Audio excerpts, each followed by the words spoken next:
Okay, awesome. Here we are. I'm going to add Facebook as well. So right now, we're live on both Facebook and Instagram, and looks like YouTube's got the feed now as well. So we should be great. Yeah, we're good now. Excellent. Well, thank you so much for joining me, Anne Marie. I'm very excited to have you here. How are you doing today? I'm doing fabulous. Thanks for having me here. I'm excited. I know we even had a previous meeting where we kind of warmed up a little bit to talk today and just be on the same page. So I know, yeah, this is very very exciting. All Mhm. right, well, um, I know that maybe we should start by getting to know you a little bit. So could you introduce yourself? Maybe tell us a little bit more about who you are, where you come from. My name is Dr. Anne-Marie Fombu, and I run a medical practice in Tacoma, Seattle, Washington area. And I enjoy working in the aesthetics industry. I help my patients utilize non-invasive procedures to enhance their looks, their beauty, and to feel more confident. So have an MBA in marketing, and I utilize that every day in the practice in order to increase the number of patients that are coming in and to increase retention. Wonderful. And if I may add a little bit, in addition to your medical care, I know you also have an MBA in marketing from George Washington University, right? And well, our guest today, she's an experienced marketing manager that basically she's always seeking to develop different channels to support business objectives, from innovative business development concepts to brand management. So it's not just the healthcare side, it's also the business and the marketing side, which I think is really, really fascinating. A lot of businesses have a very strong technical background, but they forget about the marketing side of things, isn't it? True, true. Especially in medicine, we have the brains, but really knows how to utilize business strategy, branding in order to really be present in a different way in the patient's experience. Of course. So what would you say, what brought you to this place where you realized you needed to make a difference by taking into account other places to other parts of the business? Importance of relationships, the importance of trust that I see through different brands. So like Apple and like Nike and all those other brands, they're able to really have a good loyalty and trust within their customer segment. I wanted to take that kind of model and translate it into medicine. It's already something that people may not have a choice to come into, but we can utilize that space to really create good relationships with our patients so that we're providing the best just then who actually there to build term and to build a practice. Can you tell us more a little bit more about your company, your brand? Like what is it all about? Yeah, so as Botox, fillers, lasers, chemical peels, everything that makes everyone looks good. And we're all vain in some way or another. So that's okay. We have to embrace that aspect of things. But also in this industry, very focused on customer service. That's where we really see the importance of really identifying what your brand is, what your brand image is going to be, so that when you are speaking to your patients or when you are trying to tell them about a new treatment plan, you are utilizing all those aspects of your brand so that you can communicate effectively and gain their trust. What I find more often in the industry is that we're so highly focused on only results, but we're not really thinking about that customer journey and how we can really create a tribe in our patients. Exactly, exactly. I think that sense of community sometimes we tend to overlook, right? So, Mhm. from among all of the things that you guys are doing at the clinic and, in your business practice, what would you say is one of the key differentiators, or where is one of the key action plans that you're currently taking to kind of differentiate yourselves? I recently bought on a marketing analyst from a nearby university. So that's been something that's really important to me, really utilizing the data that we have to figure out if what we're doing is working. Want to be able to use predictions to know what my customer, my patient in this case, will what they may need before they even think of. So it's important to me to use evidence-based data to drive the decisions that we make. And I think quite often there's this cookie cutter plan that a lot of med spas are using that have been shown works in most cases, but I like to fine tune Hmm. and customize things based on the specific target, the local area. Right. What do you think is what do you think is the main action that all brands should start taking today to improve, their relationship with their customers? Listening to your customers, um, finding ways to get data to ask them how their experience have been, what they would like, what they don't like about their experience, what they would like to see you add into your practice. I think a lot of the Right. questions and a lot of the answers that we need are in all the customers that are coming and walking in through the door. We just have to take that opportunity to ask them. Exactly.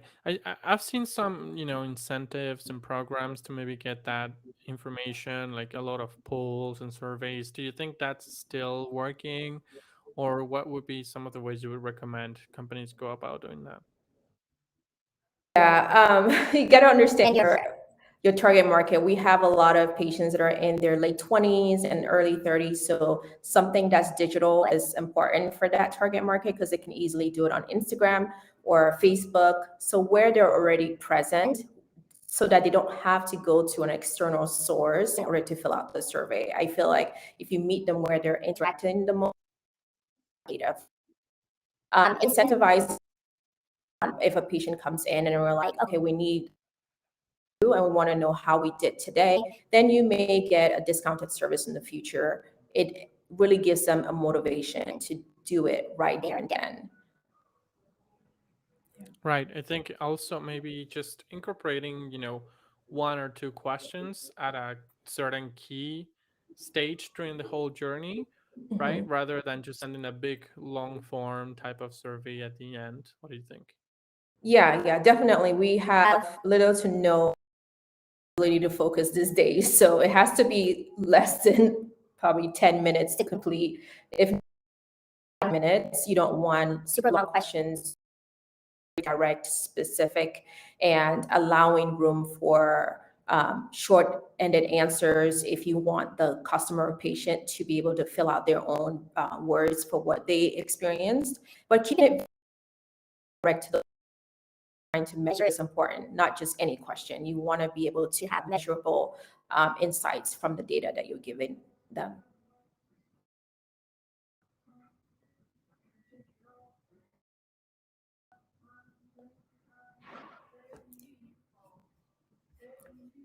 Okay. I was saying, yeah, and I also think that many other companies may be doing something similar, right? Like trying to get that data. So how can you do it? How can you ask differently so that you actually get them engaged and interested in doing that? Hmm. I think that's when it's important to probably work with someone that has some research background, research knows how to use SPSS or Qualtrics or one of those questionnaire-based systems. Certain ways, questions, it has to be written in a way that's not biased or leading or implying. So I would say work with a Mm, great team. If it's not an area of your expertise, it doesn't mean that you should just go ahead and do it. You want to get meaningful information. So you could work with a data analyst or a market researcher to help you formulate questions that will give you the data that you need. absolutely. Now Yeah. going, beyond this, surveys or traditional forms, what are other sources that you consider or other actions that could be taken to understand and learn more about customers? Wow. Visit where they're at. A lot of my customers are on Instagram, so I kind of we follow their Mm, activities, where they're stopping at, where they tend to shop at. Do they tend to go to the gym before coming to get other facial services? You have to understand their journey. And that comes with some demographic data that you can find easily online by just studying a certain age group, but also it's trying to see where else they're visiting. Are they going to the nordstrom down the street? You really have to be like crazy about their behaviors and their decisions and how they are journaling through life, through, especially with the holidays coming. What are the right. buying habits? Yeah. Pretty much become a fan of them, Yeah. right? Yeah. Hmm. Learning about, yeah, where they go for where they do their grocery shopping, where Hmm. they go on vacation, dinner, what do they do when they feel, super happy or when they want to celebrate something. All of that Hmm. will give us insights. And then, I mean, I know a lot of companies may not have this type of system implemented, but I think it's something that could be set up really quickly or Hmm. relatively easy. But understanding their behavior inside, your website, your app, your social media, or the messages they send you, analyzing that data, I think could also yield a lot of pretty interesting results. What do you think? Yes, that is exciting. Yeah, because you could just, if you could pull all the data from all the text or questions that you've gotten from all your customers, then you could run an analysis, um, certain words, right? You can see the Right. frequency of, are people asking a lot about shoes or sweaters? If that shows up like 10,000 times, you might need to dive deeper into why that's showing up. So there's so many ways you can use um, that information to really make better decisions and your company.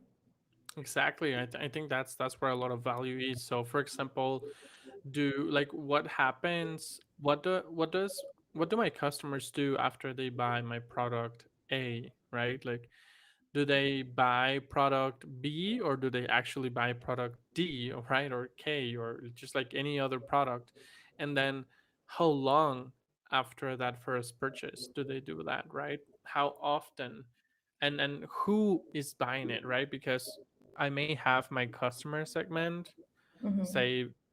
say women 25 to 30, but then maybe I realize that those people who are buying the product right after they bought another of my products are the youngest ones, right? Like the ones that are 26 to 27 maybe. So Mhm. all of that gives us a lot of insights, I think, and can really yield some results. When it comes to, collecting this data, what are some of the tools that you may suggest? Do you have any, anything in mind, any particular software or tools that you may recommend? Our web designer does all of those things for us because we have Google Ads and everything is like connected to that. So I Right. am not to figure out how that aspect of like digital space and collecting data through that source works. But I know more once we've gotten the data, how we can use other programs to, really break it down and understand what it really means. So Qualtrics is a common one. Right. SPSS, Survey Monkey, you can use some of their analytics tools there to really understand your data further. But I am when you were saying all of that, I was just thinking about Amazon, how when I'm looking at an item, it would tell me, it says at the bottom sometimes, most people that looked at this item purchased A, B, or C. Mm, right. It starts suggesting other things, and I didn't know that I would need that in the future. And I'm like, okay, that makes sense why I would have needed this. So I'm Hmm. curious to know what your experience is like, what's understanding my behavior when I'm looking at something, and how are they, because that's good stuff. even when you're just having a conversation with a friend, right? And you mention a product or a service, or Mhm. you just say that you're looking for something, and then 30 minutes later, when you're on your phone, you get an ad about that Mhm. product, right? Um, so yeah, I think, and that's free information. Mhm. It costs you nothing to go on Amazon and see what they're doing, and maybe you could replicate some of the things that they're doing, right? Of course, as long as you're not infringing any copyrights or anything like Mhm. that. But Mhm. you can Mhm. very easily replicate a lot of things that the bigger companies are doing, and also get in mind that those are highly those are very popular websites. Therefore, a lot of the things that they do kind of shape in a way, or kind of reflect what Mhm. users expect or what users Mhm. do when they go online. So I think that's a good practice to follow, isn't it? Yes, that's a good idea because let's say for my industry it'll be a little bit different, but let's say I sell cologne. I could go on there and look up a sell, then I could understand, I could look at what other suggested products Hmm. are offered for someone that looks at that brand, and that information you could utilize in your store, in your services, to see like, oh, people that are more likely to buy this specific brand were also likely to buy these other brands. So that could give you information and things to Exactly. think about regarding incorporating other brands, because they're collecting data from millions of customers, right? Where Absolutely. yeah, so that's good information already out there. I love that. I love that mindset. Yes, Mhm. exactly.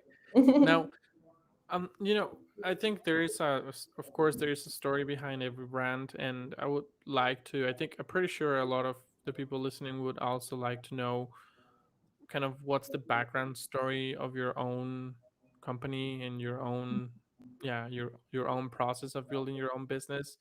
How did it all start? So it started with when you visit our website, you see Dr. Mangabet on there, and he was inspired the meaning behind how butterflies transform. So just through the Okay. transformation of the different stages of a butterfly, that's kind of how we used that metaphor to translate into what aesthetics means to us here at La Belle Vie. So it's a Hmm. transformation of a person, and it's not a different person. The butterfly may seem like it's transformed to something different that's beautiful from the caterpillar, but it's all embedded in one. So through the utilization of our Right. services, whether it's surgery, or because he does a lot of surgeries, liposuctions and breast augmentations and trans top surgeries, whether it's through that or through Botox fillers or any procedures, guiding our patients through that transformation to become who they already are. They're already beautiful. So that's the story behind our brand. And every patient Wow. that comes in, I'm always like, tell me two, three things that you already love about yourself before you start telling me the things you want me to fix, quote unquote. So it's Right. important for me to really bring out the beauty in my patients, because I know that they're already perfect and beautiful. I'm just here to enhance. That's all. Absolutely. Just to Yeah. kind of bring awareness, right? Hmm. Yeah. Now, after after you started this brand, well, actually, in the process of, I guess you also needed to come up with a name, vision, values, description of the brand, and choosing a market. Would you consider that was also part of the, like, is it also part of the branding aspect? Of course it is, right? Yes, it's the most important part. You may think, okay, I have an idea what I want to do. It's not, you just don't run to market and start selling it, right? You have to think about why you're doing it. You have to start thinking about, okay, what's my vision? Like, what do I envision this product, service, or company becoming or offering service-wise customers in 5, 10 years? And what Right. is your mission? What do you want to create for people a potential, whether it's a new opportunity or a new experience. And all those things are important. And it takes a lot of reflection. And it's beyond the why what you're doing, or I know this product is going to sell. But for it to be meaningful and intentional as a brand, Right. you have to think about mission, vision, and then logo. I don't, to me, logo is like the last thing. You should think about your mission and vision first, and Of course. then think about logo. Yeah. And so what, during this process, what would you say was your biggest realization when it comes to creating a brand from scratch? Hmm. That it's not about you. I think quite often it feels like this, I'm creating this company, I'm creating this product or whatever else, but it has nothing to do with you. It has everything to do with your customer. So I think the process can be very selfish, but if you start understanding that, oh, this is about me providing a service and providing value, you have to really think about what would that potential future customer find valuable, what would be important to them. The the camera from you looking only at I'm creating this amazing thing to what am I bringing of value to my future customer. I think that was the greatest realization, because when you're even going through the business plan, it's all like you're thinking all these numbers and all this like potential target market, but then when you really step back and look at everything, it's all about servicing people, whether it's through music products or like hospitalization or medicine. You always have to know who your target market, and that's what should drive everything that you do. And then be consistent to that market, Mm. right? Because Oh then, yeah. I mean, if you define a personality, a brand and everything, and then you're not being consistent to that, or you're trying to go for different markets, then yeah, it's not going to be good. Yeah, Now, especially with things now, a lot of new trends are coming up. There's changes every day. So it's really important to really think about, is this something, would it make sense for our brand, or is it something that's trending? It's easy to think about, let's just do that because that's where people are moving towards. But if you don't right. stay true to what your mission and vision is, it distracts your customers and they don't really know where you stand. And that's where you can Hmm. lose returning customers. Absolutely. And not Hmm. just that, but then lose credibility, Hmm. right?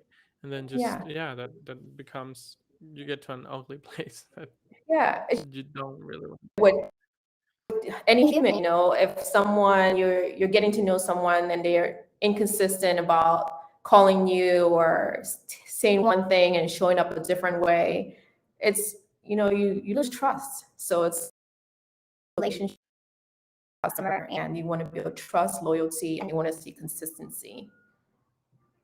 Exactly. And then that's, you build bondage, and Mhm. yeah, relationships are formed. Now, I guess just making sure that we share. I mean, I would like to know a little bit more about the philosophy behind your own thinking. So, how would you define a brand? Like, what is a brand for you? A brand is how you show up, and it can be a feeling. When you look at Apple, you might feel a certain way. When you look at a certain brand, it invokes a certain sensation. So it's Mm, how you show up and how you want to be known. That's what I would define a brand to be.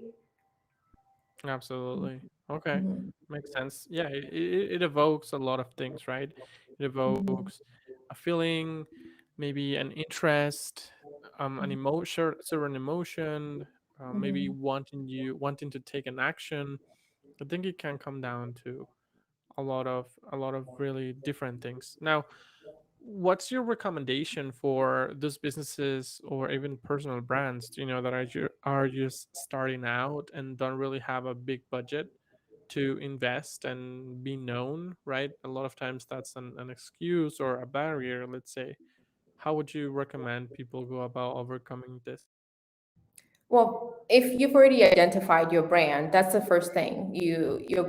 If you've never taken the time to really create a mission and vision, that's the first thing, because for you to go out and start speaking to your customer, Mm-hmm. selling something, you have to be grounded on those philosophies that you've created for yourself first. So the first step is to, if you haven't done that, do that first, so that when you start talking to locals or trying to engage with customers, you can make sure that the values and the outcomes that you want to create for them is spoken to them. Other things that are, you don't need to spend a lot of money. You can go to a lot of local events, learning Mm-hmm. the customers that are around you, finding other businesses that have a target market, meaning if you've really understood your customer and you know that they go to the winery down, you want to start making friends and going to events or try to Get do a social. collaboration. Yeah, winery to see if you guys can do something together or do like a referral program. Other ways are, once you get someone in, it's more expensive to get a customer in. So once you get them in, you have to figure out how to retain them. Mm, Of course, amazing customer service, but also having a referral or membership program could be right. another way to retain as you're starting out without having to spend a lot of money. Exactly. And then I think, coming back a little bit to this topic where we mentioned the importance of staying consistent and Mhm, being careful in choosing your target market. mhm, There is also, I mean, not in every case, but in most cases, there is a lot of word of mouth, right? Or communication between mhm, consumers. So, and then people tend to hang out with people that are similar to them or that have shared interests, right? mhm, And with mhm, shared interests and with shared, mm, yeah, needs also come shared, um, well, yeah, we have it there. I mean, shared yeah, interests, shared needs, right? And then when that happens, of course, sure, problems are going to come, right? So a lot of the times we're going to be, I mean, your customers, if you have defined your target audience really well, you're going to be able to get recommendations from them as well, right? Without you even asking them to do it. Because say I'm a young university student who doesn't have time to cook because I study and work all day, but then I find this company that sends me cooked meals to my house, right? And then I will go and talk to my friends, and they'll ask me, "Hey, how do you deal with that, right? Like, how do you deal with not having enough time to cook?" Oh, mhm, well, look, here's this brand. I give them money, they bring my food, and that's it, right? And that's exactly how it mhm. happens. That's also why it's super important. Yes, and especially in my industry, the number one way for new patients to come in is still word of mouth. So it's Mm, important that as soon as you get someone in that door, you want to make sure they have the best experience ever. Because, like you said, we share our most intimate secrets and recommendations to our closest friends. So we would, and they trust us. Our closest friends going to be like, they come in saying, "Oh, my friend told me that she came here, so that's why I'm here today." So we hear that quite often. That's why it's really important to really create a unique experience for anyone that walks in or goes to your website or walks in through the door, because they are the ones that are going to be your walking billboard. and free, Yes, free right? walking billboard. Yes. I Yeah. mean, technically, right? Because you do have to invest, of course. I mean, you do have to invest in your, in your service, in just actually giving them exactly what they need. Mhm. But still, I mean, you're not gonna have to invest in marketing, say. Yeah. Yeah. Yes, you definitely have to invest to get someone in through the door. But most importantly is making sure they're happy, retaining them, and they're the ones that are gonna bring in probably 5 more people. And then, are there any popular or effective referral programs, or yeah, invite or kind of membership programs that you would recommend, like some tactics that other entrepreneurs could use? Yeah, we have done for other businesses. We have a collaboration program where, let's say, for like our hairstylists or hair salon owners, we'll give them a collaboration that says, if you refer 5 to 8 patients that actually utilize our service, then we provide them with a credit towards their account for each patient that actually comes in and makes a purchase. So that's how we deal with Oh, businesses. And I that love gets that. you, yeah, that gets you, because they want a credit. Our services are expensive. It can be like $1,000 or more. So they are really motivated by that. And they can bring you like 10 or more people. Let's say each person spends 1,000. That's like free marketing that you didn't have to do, you know? Other Absolutely. things we've done, huh? Of course, I said. Yes, yes. We've tried working with influencers. I would recommend that path, except if you can really measure the outcomes that they're going to bring, and you're really seeing that it's increasing your profits. If you can see a direct correlation, then that's helpful. But depending on your market, influencers might be an option to collaborate with to get your word and your brand out there more to more customers. Also done if a patient books their next appointment, they get a certain that appointment. Because for fillers Mm, and neurotoxin, you can come every like 3 to 4 months. So we try to get them to book right away and we incentivize that process for them.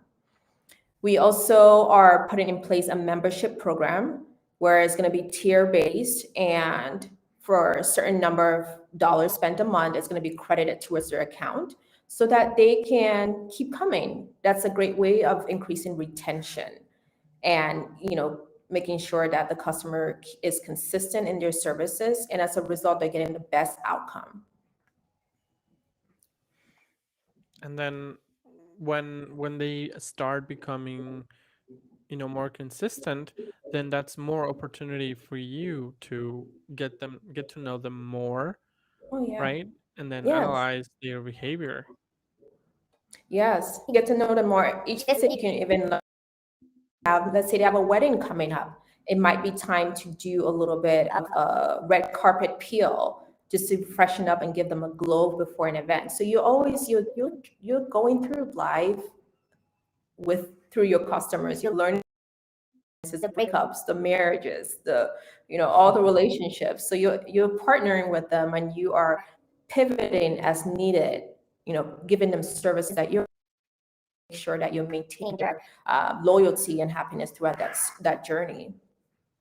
Exactly, and absolutely. I mean, I think, well, here comes a golden nugget, I think, for a lot of our listeners.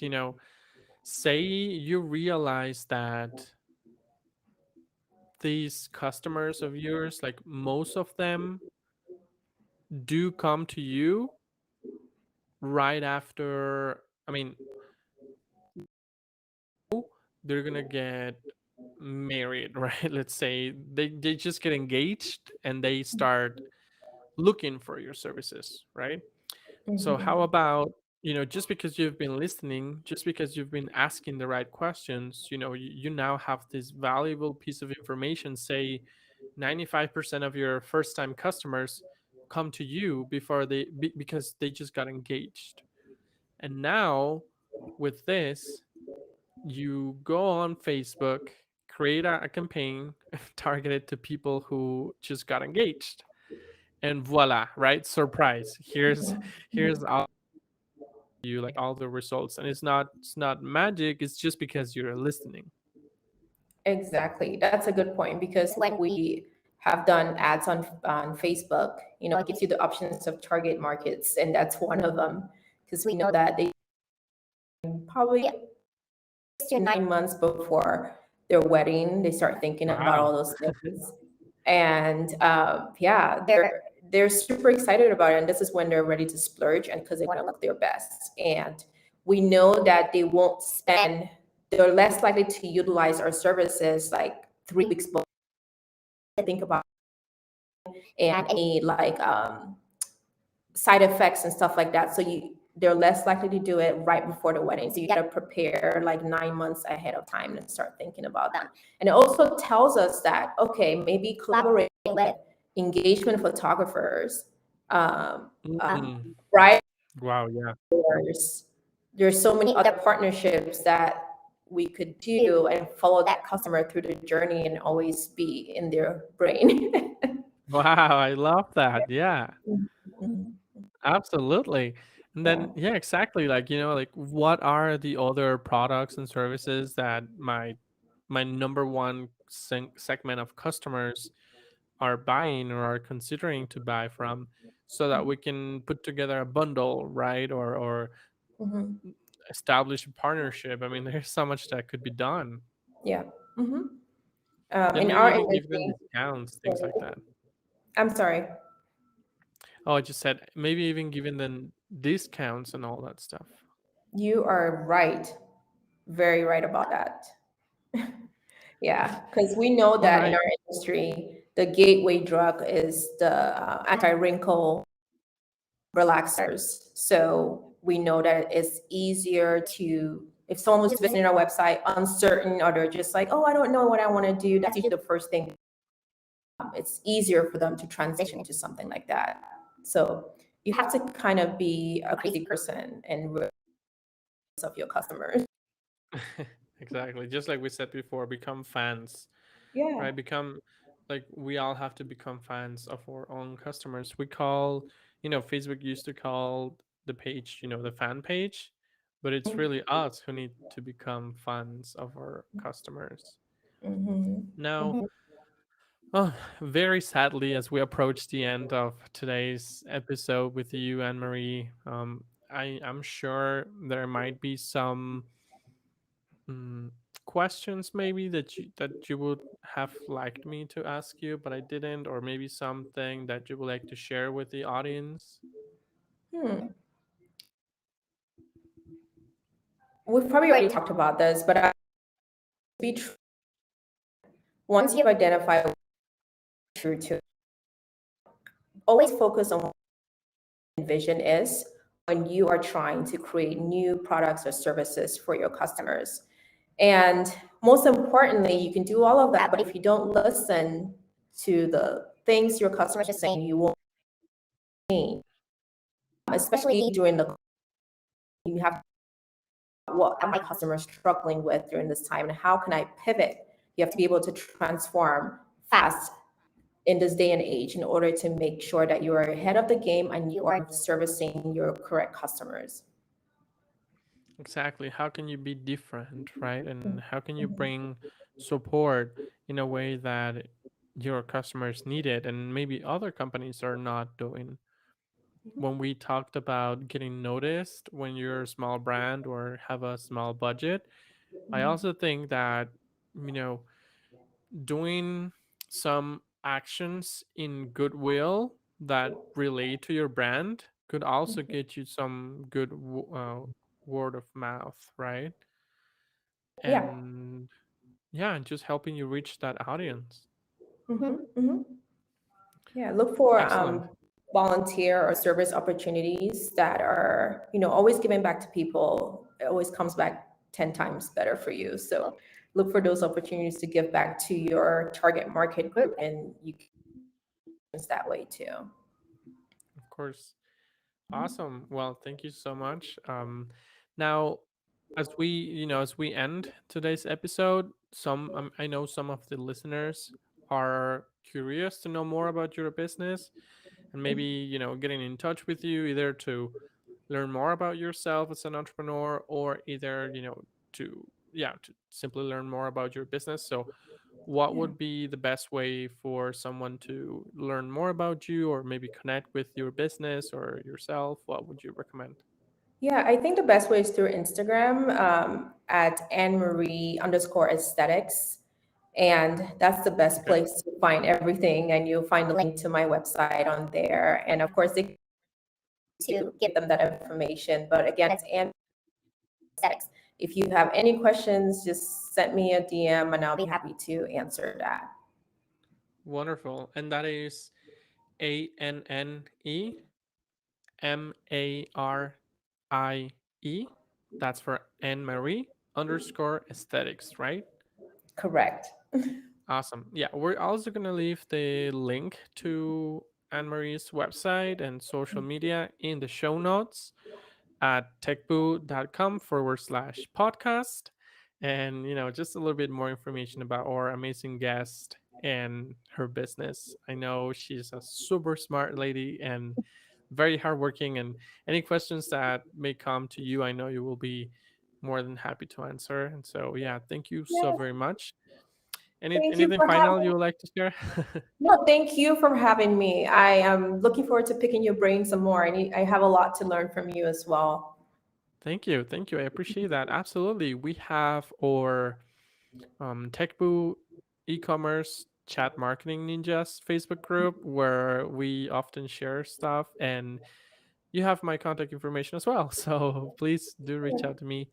And I look forward to our next episode, maybe in 6 months from now, a year from now, to hear more about what you've been up to. Yes, yes. I will have processed a lot of data by then, so we'll learn. Excellent. All right. All right. Well, thank you so very much. Thank And yeah. All right. See you soon. Bye. Bye.